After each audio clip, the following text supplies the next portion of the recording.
You got everything you wanted from Shedeur Sanders in this game, and I'm so excited. I'm sure they're going to name him the starter this week because there's no reason to go back to Dillon Gabriel, because I thought that Tommy Rees did a great job crafting a game plan for Shedeur, and I thought Shedeur did a really good job making the necessary improvements and making a big step in the right direction to being a great franchise quarterback. Like, it doesn't matter what your record is. It doesn't matter what's happening, whether your coach gets fired or your coach is on the bubble or your coach has a long-term extension and there's players and uncertainty. Like, they know how to just go to work and do their job, and they're professionals. But it's the young guys you worry about the most. The Cleveland Browns are sinking into another rough season, and Hall of Famer Joe Thomas finally said what people in Northeast Ohio have been yelling for weeks. Why did it take this long to start Shedeur Sanders? So he showed significant growth from what we saw not only in college and preseason, but what we saw 2 weeks ago against the Ravens, to be able to push the ball down the field, to give us some of those easy completions, to give us more chances to be able to run the football and take some easy stuff.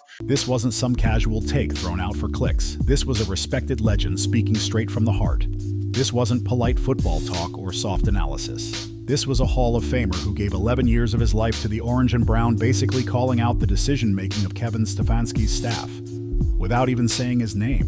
And honestly, that silence made the message even louder, because when Joe Thomas gives a rookie quarterback an A grade for his first start, and then says there's absolutely no reason to return to the other guy, that isn't just praise, it's a warning. He wasn't simply lifting up Shedeur Sanders. He was questioning the coaches who refused to put him on the field while the team was falling apart. The Browns were circling the drain, and Thomas knew it.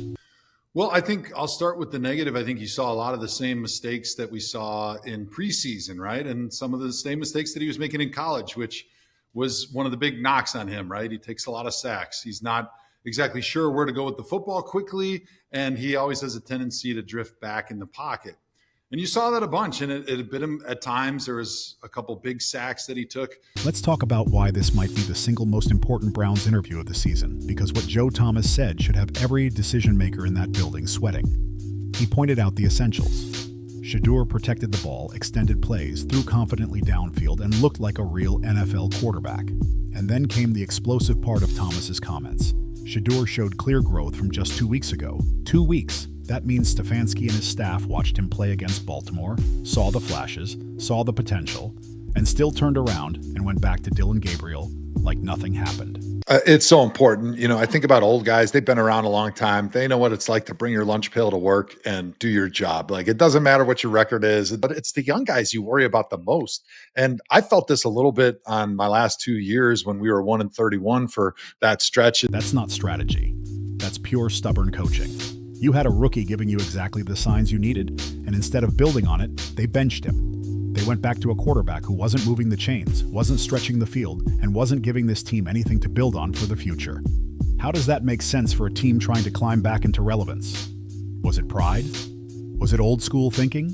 Was it some outdated earn everything philosophy that doesn't match the reality of where the Browns are? The jump cut and find holes is unique, and it's not something that you can really train guys. That's kind of God-given, having that vision. The team is 3-11. The season is long gone.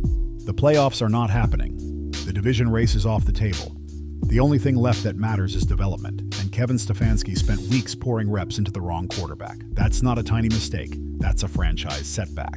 In the NFL, you cannot waste games, and you definitely cannot waste development time. One of his best rushes of the day came late in the game, and I think either the ball got out or it got blown dead. And I looked over to my wife. I was sitting there next to Annie, and I go, there's nobody on earth who's ever walked the face of the earth that could have stopped that move. You lose chemistry, you lose rhythm, and you lose the mental sharpening every rookie class needs if you want them to become long-term starters. Joe Thomas knows this better than anyone, and he said it loud enough for the whole city to feel it. But it gets even worse because Shedeur Sanders isn't the only rookie making noise. Quinshon Judkins is looking electric. Harold Fannin Jr. is producing every week like he belongs on the field. These young guys are showing the exact kind of promise that usually makes a losing season at least feel productive. These are the players who should have been getting every snap they could together. These are the ones who should have been forming real chemistry and learning how to move as a unit. Yet the Browns spent the first half of the season with the wrong quarterback, leading them. And that robbed these rookies of valuable experience they will never get back. They weren't given the chance to grow together, compete together, or find the identity they could have built with Shedeur Sanders taking every rep. And that's where Joe Thomas truly drives his point home, because he isn't just talking about offense or schemes. He's talking about the psychology of young players. He lived through that painful 131 stretch. He saw young talent lose motivation, lose drive, and lose confidence because they never learned how to win. He watched promising players lose that spark because the environment around them never gave them a chance to develop the right way. And now he's seeing the early signs of that same pattern forming again. You can feel the frustration in his voice. He knows how dangerous that mindset can be for a young locker room. He knows how quickly talented rookies can lose their belief when the structure around them doesn't support growth. That were for a lot of lost yardage. He made things a little bit tough on the offensive line at times with how deep he was drifting in the pocket, how long he was hanging onto the football. I think we could have done a little bit better job helping him out sometimes, because once he got in the game, the Ravens were just blitzing him relentlessly with double A-gap blitzes, with twisters, with different variations of kind of the same concept where they were trying to get an extra man free because they figured that, hey, he's not exactly sure where the ball's going. So as long as we can get somebody free, we're going to be able to get him home and make a big play. Now, he made some nice throws, so I'll go to the positive. I thought even though he was in a situation where that's not how you want your rookie quarterback to get his first playing time, his first meaningful snaps of his NFL career, where he doesn't have a chance during the week to be the guy that the game plan is built around. He's not the guy that got the first team reps during the week. And so it's a difficult situation to be able to jump into. But unfortunately, the life of a backup quarterback says that sometimes you got to jump in when you don't have those reps, when you don't have the game plan that's built for you. But I thought he did a nice job And he's trying to stop the Browns from repeating one of the darkest periods in franchise history. And here's the part fans felt in their chest. Joe Thomas wasn't speaking as a commentator. He was speaking as someone who deeply cares about the future of this franchise. He wasn't attacking anyone personally, but he was demanding accountability from a staff that should know better. That passion is what made his words hit like a punch. And the pressure this creates is real. When a legend speaks with that level of conviction, the entire building has to respond. Coaches feel it, executives feel it, veteran players feel it. Interviews like this become turning points, and Thomas delivered one that the Browns cannot afford to ignore. He's watching the Browns repeat the same painful mistakes with a fresh generation of rookies, and it's driving him wild because he's seen this story before. Well, I think Tommy Rees did a really good job of doing that, of calling a lot of those rollout plays, of calling those plays that, and one of them that I really liked is when you saw the whole offensive line, including the tight ends, it looked like they're almost running like an inside zone to the right. He's watching coaching choices chip away at the growth of young players who should be learning how to carry themselves like true pros. This isn't some theory or wild guess. This is a Hall of Famer straight up warning everyone that the Browns are hurting their own rookies with questionable decisions. How is Kevin Stefanski still tripping over these same problems in year 5? And then there's Myles Garrett. Oh man, Myles Garrett. The best defensive player in football right now, a rare level monster off the edge, a guy putting together one of the most insane 4-game stretches ever with 13 sacks. 13 sacks in 4 games. Joe Thomas didn't just give Garrett props. He took it to another level entirely. He placed Garrett above Lawrence Taylor, above Reggie White, above every legendary pass rusher that ever lined up in NFL history. I think he does. I think it's going to be really tough from here on out, though, because, I mean, teams are idiotic if they're not blocking him with 2 and 3 dudes every single time. But, hey, I mean, we saw it against the Raiders. And he didn't blink while saying it. That isn't exaggeration. That's a Hall of Fame left tackle who battled the greatest pass rushers of his era, saying he's never witnessed anything like what Myles Garrett is doing right now. And this team is 3-8. Do you understand how heartbreaking that is? Do you understand what's slipping away right in front of them? Myles Garrett is 28, right in his prime. He's playing at a level that might never be repeated, on pace to threaten the single-season sack record while the team around him looks lost because of coaching decisions that stalled the entire offense. How many more elite years does Garrett have? 3, maybe 4, 5, if everything breaks perfectly. And the Browns are burning one of those priceless seasons while Garrett basically carries a 3-8 team on his back because the offense can't move and the coaching staff waited way too long to start the right quarterback. That's not bad luck. That's organizational self-sabotage. Joe Thomas sees it clearly because he lived this nightmare in his own career. Now he's watching another once-in-a-generation Browns talent lose years of greatness because the people in charge can't get out of their own way. The frustration in his words when he talks about Garrett isn't just respect, it's deep disappointment. It's pain from seeing the same mistakes happening all over again. When I looked at what I wanted to see from him, in his first start. I wanted to make sure that he wasn't taking sacks. He wasn't just backing up if he didn't really have a clear idea of where the ball was supposed to go. He was throwing the ball away instead of taking sacks. Here's where things get spicy because Joe Thomas is way too smart and way too polished to take a direct swing at Kevin Stefanski. But he didn't need to. When he says the offense looks sharper thanks to the offensive coordinator, not Stefanski, that's intentional. That's targeted.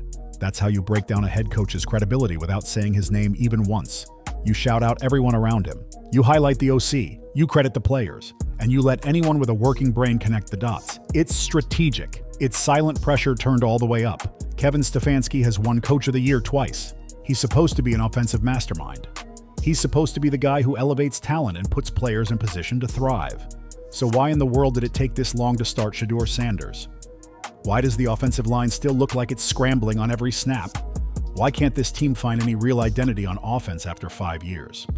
Those questions land on one man, the head coach, the play caller, the architect of the whole operation.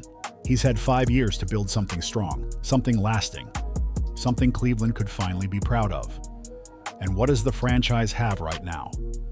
Another season drifting away. Another chunk of Myles Garrett's prime fading into the background. Another rookie quarterback who should have been playing weeks earlier than he was. Joe Thomas doesn't need to say it directly. He's laying out all the evidence and letting everyone else read it for themselves. And the part that really hits is how calm he is while saying all this, which almost makes it sting even more. It's like he's giving a reality check the whole organization didn't want but desperately needed. Because when your best defensive player is putting up historic numbers and your offense still looks lost, people start asking real questions. When your rookies show energy and you sit them anyway, fans get loud. When your team sits at 3-8 while a Hall of Famer is practically begging them to wake up, the pressure becomes impossible to ignore. And what makes this moment even more dramatic is that the Browns can't pretend they didn't hear him. Not letting the moment be too big for him, even though he was making a lot of the same mistakes that he made in preseason that we saw and then in college, you still saw a calmness, a coolness, a leadership presence in him. And I think that's always been one of his greatest traits is he rises to the moment. He never lets things get too big. He never gets flustered. And so I think you definitely have some things to build on there. And I think from Browns fans' perspective, this season, by and large, was about, do we have a quarterback on our roster for this year and next year? And we'd seen a lot of Dillon Gabriel. I think for the most part, the returns were good, but you saw that ceiling, which caused him to be a third-round pick. And you kind of were thinking, well, maybe he might be better suited long-term as our backup quarterback. And we're not exactly sure that he's going to be the starter. So let's get a chance to look at Shedeur Sanders. And we got that opportunity. He hung in there tough. Stats were not great. 4 of 16, 47 yards, a pick, and 2 sacks. But I think just the resiliency that he showed and the leadership, and I think not letting himself get flustered gives you a little bit of hope that when he does get his next opportunity, he's going to be better. He's going to continue to make strides. And at some point, we're going to be able to have him in a system with the first team reps and a game plan that is built specifically for him, that he feels comfortable running those plays, where he's going to feel good seeing the defense.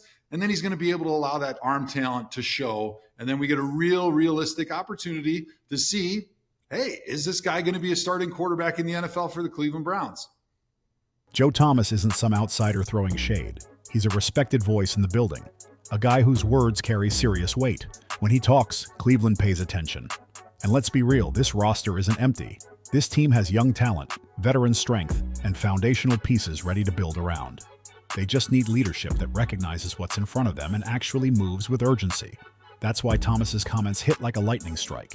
They're calling out the gap between potential and reality, and everyone knows it. The evidence is loud enough to shake the whole building. So what happens now?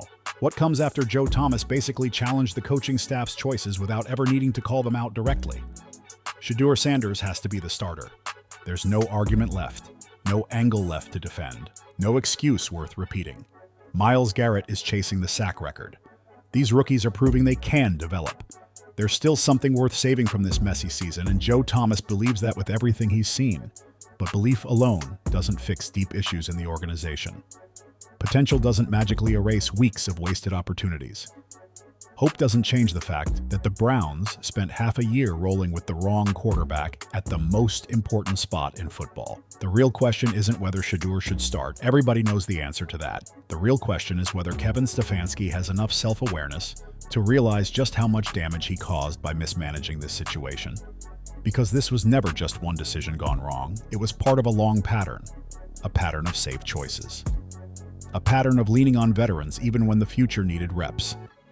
A pattern that slows down the growth of young players who should be shaping the next era of Cleveland football. And that pattern is tearing apart the foundation this franchise desperately needs to stabilize. Joe Thomas carried this organization through some of its lowest points for 11 straight years. He never complained.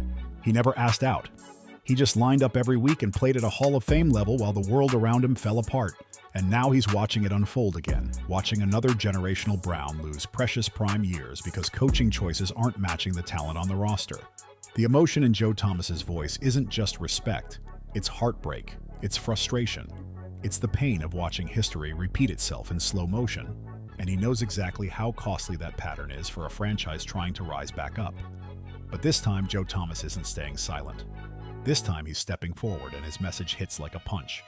The Browns are repeating the same mistakes that have haunted them for decades. And if they don't change course right now, this rookie class, this talented, promising group, will end up as just another heartbreaking chapter in the long list of Cleveland football setbacks. 3-8. A rookie quarterback who should have been out there weeks earlier. The best defensive player in football having a historic season wasted. And a Hall of Famer telling the world exactly what's wrong without ever raising his volume. That's not commentary. That's a full-blown indictment. And Kevin Stefanski better be listening, because the clock isn't only ticking on this season, it's ticking on his entire run as the Browns head coach. This fan base isn't asking for perfection. They're asking for vision, urgency, and leadership.